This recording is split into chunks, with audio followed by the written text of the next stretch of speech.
వైకా jewellers వెలలేని Vaibhogam తరుగులేని నమ్మకం. ఇప్పుడు మన కాకినాడలో డిసెంబర్ 5న ఘనంగా ప్రారంభం కాబోతోంది. నమస్తే రమగారు. నమస్తే జయ. రమగారు, మనం కాలాన్ని బట్టి ఆహారం తీసుకుంటూ ఉంటాం, అంటే సీజన్ బట్టి. వేసవికాలం ఒకలాగా, శీతాకాలం ఒకలాగా, వర్షాకాలం ఒకలాగా. ఎందుకంటే దాన్ని బట్టే ప్రకృతి మనకి అలాంటి పంటని పండిస్తుంది. మన శరీరం కూడా దాన్నే తీసుకుంటుంది. అవును. రాబోయే కాలానికి ముందుగానే తీసుకుంటుంటాం కదా, ఋతువును బట్టి అట్లా. సో శీతాకాలం, మరి ఈ కాలంలో ఏమి తినాలంటారు, ఏమి తినకూడదు? సీజనల్ ఫ్రూట్స్ తినాలి మొదట. నీళ్ళు ఎక్కువ తాగాలి జయ. అసలు నీళ్ళ దాహమే వేయదు. అవును కదా, యూరినేషన్ ఎక్కువగానే ఉంటుంది చల్లదనం వల్ల. కానీ వాటర్ మాత్రం ఇంటేక్ ఉంచుకోవాలి. పెంచాలని నేను చెప్పటం లేదు, బట్ చలేస్తోంది కాబట్టి మంచినీళ్ళు తాగకుండా ఉండటం అనేది అసలు చేయొద్దు. వాటర్ ఇంటేక్ అవసరం. చల్లటి నీళ్ళు తాగబుద్ది కాబట్టి కొంచెం వెచ్చటి నీళ్ళు తాగండి. మజ్జిగను కూడా కొంచెం వేడిగా పెరుగుని చిలికేసి కొంచెం వేడి నీళ్ళు పోసుకుని తాగండి. పళ్ళ రసాలు వాటికంటే పళ్ళు తినడమే మంచిది. ఇప్పుడు బాగా విస్తారంగా మనకి ఆరెంజెస్ బాగా కనపడతాయి, శీతాకాలం కదా. అవును, సీతాఫలాలు ఒకటి కనిపిస్తాయి. సీతాఫలాలు ఏమంటారు దాన్ని, సీతాఫలంగా కాయలే కదా అంటారు. అంతే కదా రమగారు.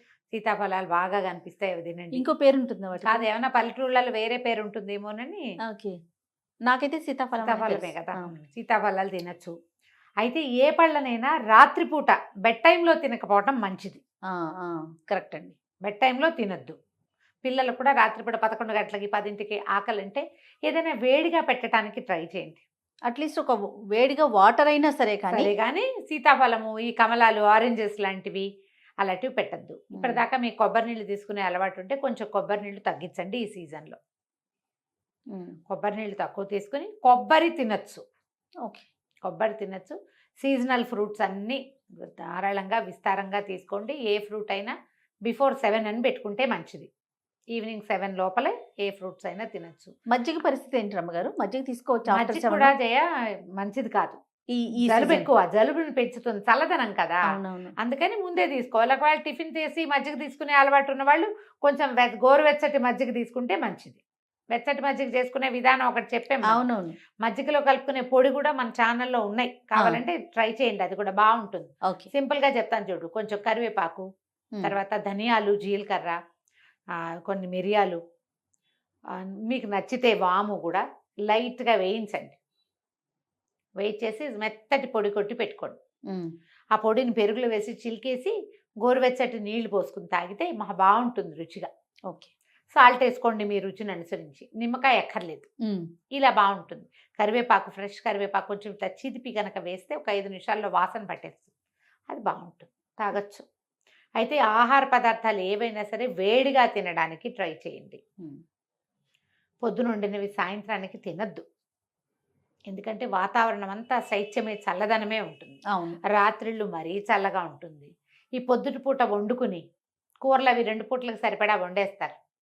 మరి పెద్దవాళ్ళు, చేసుకోలేని వాళ్ళు, ఈ వ్యాపారాలు లేదా ఉద్యోగాలకు వెళ్ళేవాళ్ళు రెండో పూట మళ్ళీ వచ్చి ఏం వండుకుంటాం అని కూడా అనిపిస్తుంది. పోనీ కనీసం కూరలు పులుసులు ఉంచుకున్న అన్నం వేడిగా వండుకోండి. వేడి వేడి అన్నంలో ఈ కూరలు అవి చారులో పులుసులో వేసుకుని తింటే బాగా సరిపోతుంది. చారు పులుసు అయితే వెచ్చబెట్టుకోవచ్చు. కూరలు అవి మళ్ళీ వేయించటాలు అలాంటి పని చేయబోకండి. అన్నం వేడిగా ఉంటే సరిపోతుంది. కొంచెం ఈ కాలంలో వేడి వేడి పచ్చళ్ళు తినడం మంచిది.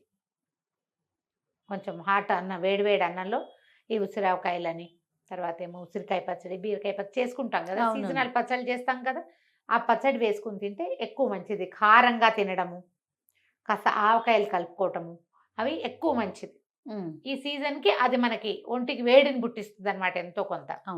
ఆవ వేసిన పచ్చళ్ళు కూడా చాలా మంచివి. ఆవ పెట్టిన కూరలు మన ఛానల్లో ఉన్నాయి, చూడండి. ట్రెడిషనల్ ఆవే. ఇందులో మసాలా వెల్లుల్లిపాయలు, ఉల్లిపాయ నో. ఓకే, నో వెల్లుల్లిపాయ, నో ఉల్లిపాయ. జనరల్ కూర, కొద్దిగా పులుసు వేసిన కూరలో కొంచెం ఆవాలు నూరి కలుపుకోవటం. దోసావకాయ లాంటివి చాలా మంచిది. దోసావకాయ తింటారు కదా, ఫ్రెష్ ఆవకాయ. బూడిద గుమ్మడికాయ ఆవకాయ కూడా మన ఛానల్లో ఉంది, అది కూడా చూడండి తప్పకుండా. ఈజీగా మీరు ఈ మన కీర చిన్న ముక్కలు తరిగి కొంచెం కొద్దిగా అంత చింతపండు, ఒక కీరకాయ అనుకో, ఇంత కాయ అనుకో, ఇంత చింతపండు, తర్వాత అన్న ఆవాలు, ఒక 7 8 ఎండుమిర్చి, తర్వాత ఏమో మన 2 బియ్యపు గింజలు వేసి నానబెట్టండి. ఒక అరగంట సేపు నానబెట్టి దాన్ని మెత్తగా గ్రైండ్ చేసేయండి. కీర చిన్న ముక్కలు తరగటం, ఈ మెత్తగా గ్రైండ్ చేసిన ముద్దని సరిపడా ఉప్పు వేసి కీరలో కలిపేయండి. ఫ్రెష్ ఆవా ఎంత బాగుంటుందో వాసన. అన్ని ఆవాలు పడతాయి. ఒక పెద్ద స్పూన్ ఆవాలు, అన్ని బియ్యం, ఇది శాస్త్రానికి వేసుకోవటమే. దాంట్లో పచ్చిమిర్చి, అది ఎండుమిర్చి, కానీ పచ్చిమిర్చి మీకు నచ్చితే ఒక రోజుకి అయిపోతుందంటే పచ్చిమిర్చి కూడా వేసుకోవచ్చు. ఒక 7-8 ఎండుమిర్చి వేస్తే కారము సరిపోతుంది, ఆవా సరిపోతుంది. ఓకే. కీరాలో వేసుకోవచ్చు. అట్లా మీరు చిన్న చిన్న ఆలుగడ్డలు ఉంటే చిన్న ముక్కలు చేసుకుని అందులో వేసుకోవచ్చు. ఫ్రెష్ ఉసిరికాయలు ఒక 1/2 డజన్ ఉంటే 6 ఉసిరికాయలు తరిగేయటం, ఇగో నేను చెప్పిన ఆవ దానికి కలిపేయటం. ఆ ఒక హాట్ ఉంటుంది, చలిని తగ్గిస్తుంది, చలిపోతుంది దానివల్ల. అలాంటిది ఏదైనా ట్రై చేయండి. కారపొళ్ళు లాంటివి చేసుకోండి. ఇడ్లీలోకి, దోశల్లోకి వేడివేడిగా ఇడ్లీ, దోశ, రొట్టె, చపాతి ఏదైనా వేడిగా తినండి. పిల్లలకు కూడా వేడివేడి పదార్థాలు పెట్టండి. చల్లారిపోయినవి, పొద్దుటివి, నిన్నటివి తినకుండా ఉండటమే మంచిది. ఎందుకంటే ఇంకా అధిక చలవ చేసిన కొందికి జలుబు చేస్తుంది, ఎండైజేషన్ వస్తుంది, చలి బాధలు పెరుగుతాయి. నిద్రలో రాత్రులు యూరినేషన్కి ఎక్కువసార్లు లేవాల్సి వస్తుంది. నిద్రకి డిస్టర్బెన్స్ సహజంగానే ఉంటుంది చలి. అవును. అంచేత కొంచెం వేడి చేసే పదార్థాలు తినడమే మంచిది. కారపొళ్ళు మన ఉప్మా దీంట్లోకి చేసుకుంటాం కదా, ఇడ్లీలోకి, దోశలోకి చేసుకుంటాం. చక్కగా కారపొళ్ళు చేసుకోండి. కరివేపాకు కారపొడి, వెల్లుల్లి కారపొడి, నల్ల కారం అంటారు అలాంటిది. తర్వాత గుంటగరాకు దొరికితే ఆ కారపొడి, అది లివర్కి మంచిది. ఓకే. గుప్పెడు ఉంటే చాలు గుంటగరాకు, అంత ఆకుంటే కారపొడి చేసేసుకోవచ్చు. ఇట్లా మన పాత పద్ధతులలో చేసుకునే విధానాన్ని పాటించండి. సీజన్ ఇక్కడి నుంచి మొదలుపెట్టి మనం మాఘమాసం వచ్చేదాకా చలిగానే ఉంటుంది. అవును. మనకి శివరాత్రి నుంచి చలిపోతుంది అనుకోండి. ఇంచుమించుగా అక్కడ దాకా జనవరి, ఫిబ్రవరి, డిసెంబరు, జనవరి, ఫిబ్రవరి, ఈ 3 నెలలు ఐస్ క్రీమ్స్ నో, చల్లటి పానీయాలు అవి నో, కూల్ డ్రింక్ పార్టీలకి వాటికి వెళ్ళకండి. అంటే ఇప్పుడు మనం ఈ న్యూ ఇయర్ వస్తే న్యూ ఇయర్ రోజున కూల్ డ్రింక్స్ ఇస్తారు ఏంటోనమ్మా, December 31 ఓ పక్కన చలేసి చచ్చిపోతుంటే చక్కగా అందరికీ గ్రీన్ టీలు పోసేయండి యథేచ్ఛగా. మీరు హాయిగా గ్రీన్ టీలు తాగండి, కరివేపాకు లాంటివి ఏమైనా టీలో వేసుకోండి, పుదీనా వాటర్ తాగండి, దాల్చిని వాటర్ తాగండి. ఏవైనా ఒంటికి మంచిది. వేడిగా తాగటం మరీ మంచిది. పార్టీస్, ఫ్రెండ్స్ కలిస్తే కూల్ డ్రింక్స్ పెట్టుకోబోకండి. పిల్లలకు కూడా కొంచెం వేడిగా నీళ్లు తాగటాన్ని అలవాటు చేయండి. హాయిగా మంచి ఫ్రెష్ జింజర్ చాయ్, అల్లం టీ లాంటిది పెట్టుకోండి. సాయంకాలాలు ఏదన్నా మరీ చలిగా ఉంటుంది. ఇప్పుడు సాయంత్రాలు పెద్దవి, పొద్దున ఎలా గడిచిపోయిందో గడిచిపోతుంది. 5 నుంచి ఇంకా కాలం గడవదు, అవదు, అట్లా స్లోగా ఇంకా 7 అట్లా అనుకుంటా. అలాగే అనిపిస్తుంది. కొంచెం కిచిడి లాంటివి, పెసరపప్పు బియ్యంతో వండుకున్న కిచిడీలు వేడివేడిగా రాత్రిపూట తక్కువ పదార్థంతో ఎక్కువ అవుతుంది. మనం ఒక చిన్న గ్లాస్ వేసామనుకో, 1కి 6 నీళ్లు పోయండి కనీసం. చిన్న గ్లాస్ బియ్యం, అందులో సగానికి తక్కువగా పెసరపప్పు వేసుకుని, ఎర్రకంది పప్పు కూడా వేసుకోవచ్చు. ఏదైనా ఒక ఆకుకూర పడేయచ్చు, అందులో కొంచెం ఒక క్యారెట్ ముక్క వేయచ్చు, 2 వంకాయలు వేసుకోవచ్చు, కొంచెం సొరకాయ ముక్క వేసుకోవచ్చు, క్యాబేజీ ఉంటే అది కూడా వేసుకోవచ్చు, కాలీఫ్లవర్ ఉంటే అదిను, రకాలు మార్చుకొని రాత్రిపూట ఇలాంటివి తినండి. మీరు ఓపిక ఉండి చేసుకోగలిగితే జొన్న రొట్టెలు, ఈ చపాతీలు, గోధుమ రొట్టెలు మీ సూట్ అవటాన్ని బట్టి పిల్లలకు కూడా చక్కగా కిచిడీలు హాయిగా పెట్టేయచ్చు. పెద్దవాళ్ళకి, పిల్లలకి కిచిడీలు ఇవ్వచ్చు.